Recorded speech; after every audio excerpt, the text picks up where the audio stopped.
नमस्कार। जनता पॉलिटिक्स में एक बार फिर आप सबका स्वागत है।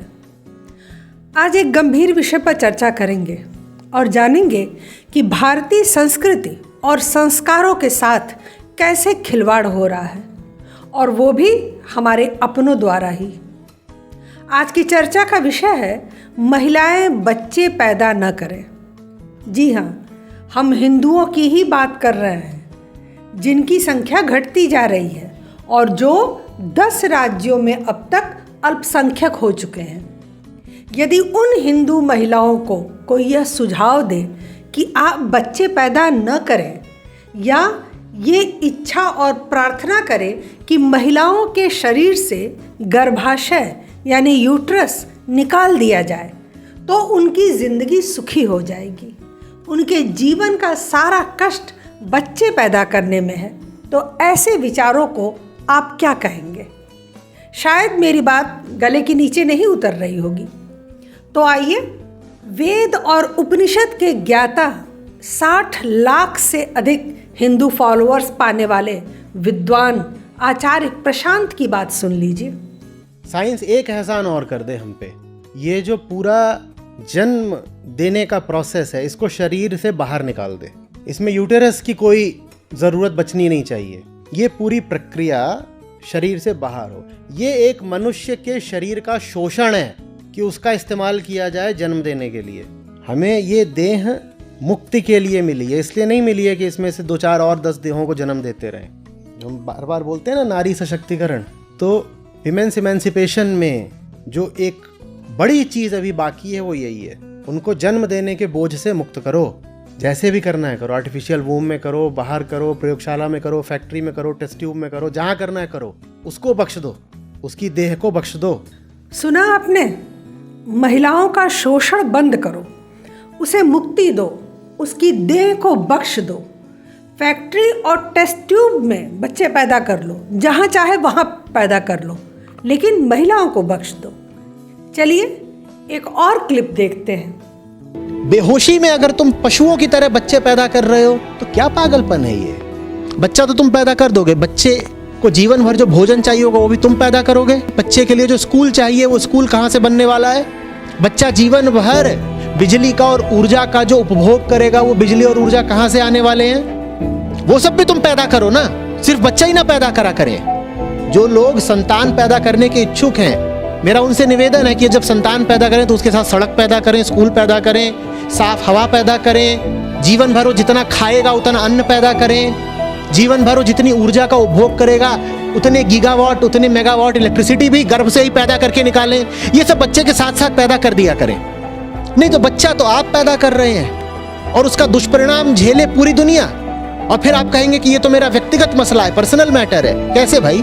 बच्चे के साथ ऊर्जा पैदा कीजिए, हवा, पानी, अनाज सब पैदा कीजिए, तब आप बच्चा पैदा कीजिए। एक और क्लिप देख लीजिए कि बच्चे पति पत्नी के प्रेम का प्रतीक नहीं, बल्कि ये एक तरह का हरेसमेंट है।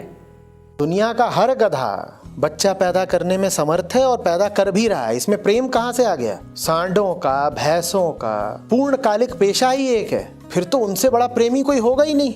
और तुम बता रहे हो ये बच्चे ही प्रेम का प्रतीक होते हैं। तो अब तो जितने भी मंदिर दुनिया में प्रेम को समर्पित हों, सब में सांडों की और भैंसों की और उस विशिष्ट गधे की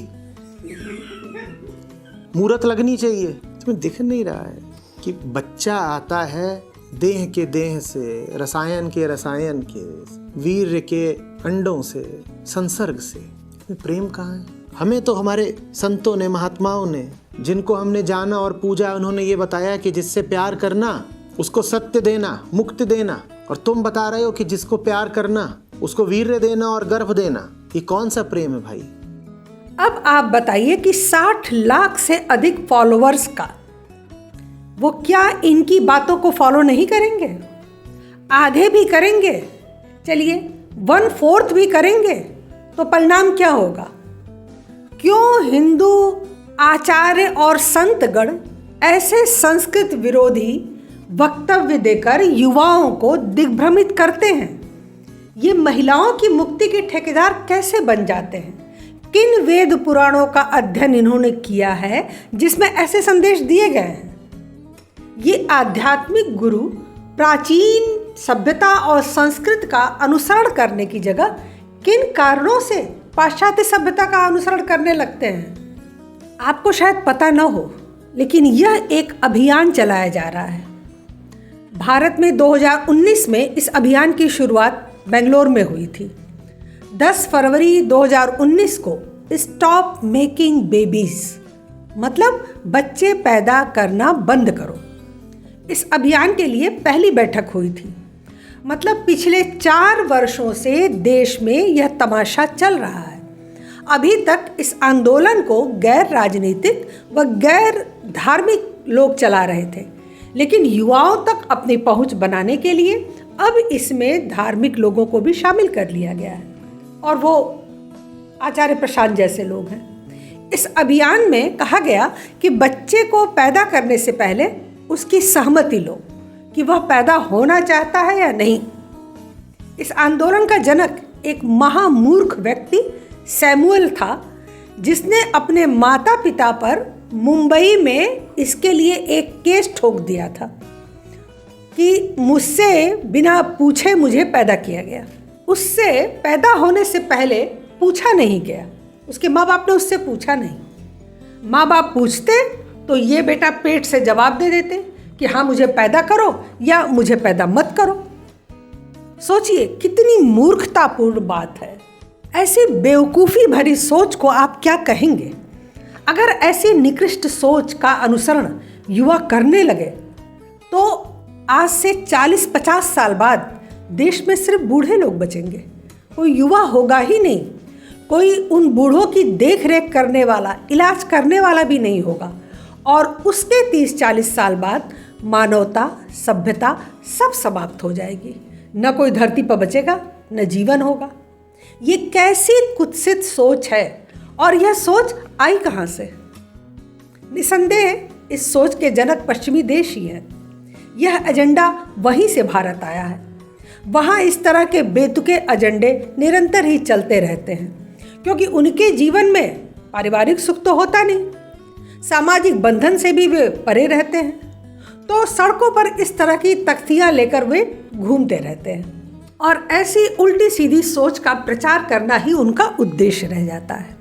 मज़े की बात है कि जब बेंगलोर में हुए इस महासम्मेलन की तह में जाकर पता किया गया तो पता चला कि इसमें अधिकांश लोग वो हैं जो कोर्ट द्वारा समलैंगिक संबंधों को मान्यता देने के बाद सड़कों पर ढोल मजीरे के साथ उत्सव मनाने निकल पड़े थे।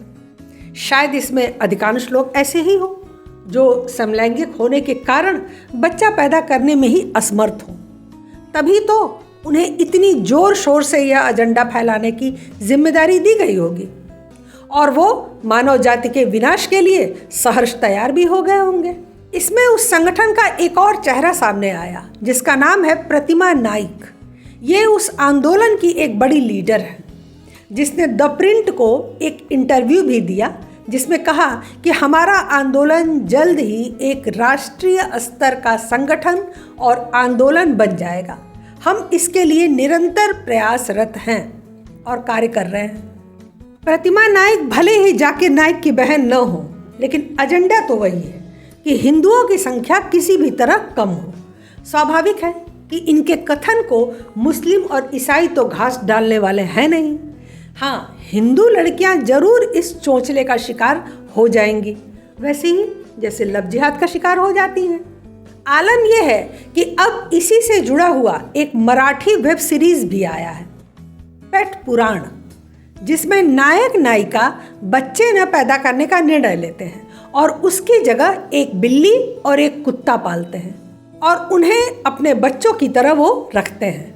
मतलब साफ है कि महिलाओं पर बोझ न डाला जाए, उन्हें मुक्ति दी जाए और बच्चे जिन्हें भगवान का रूप कहा जाता है उन्हें दुनिया में आने ही न दिया जाए, क्योंकि यह महिलाओं के हित में नहीं है।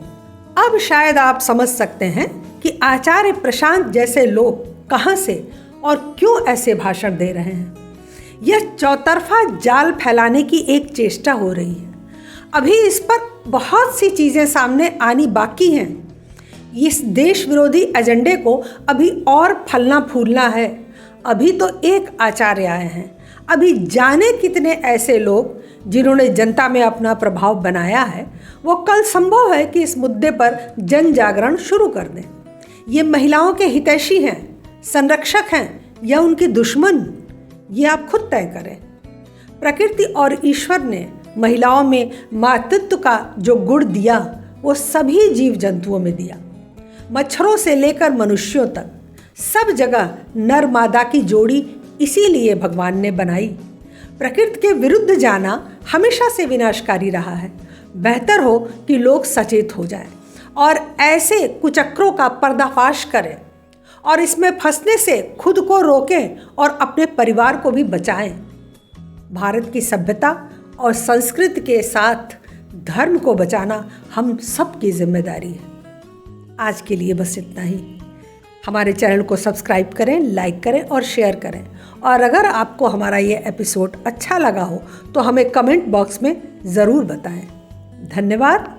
नमस्कार।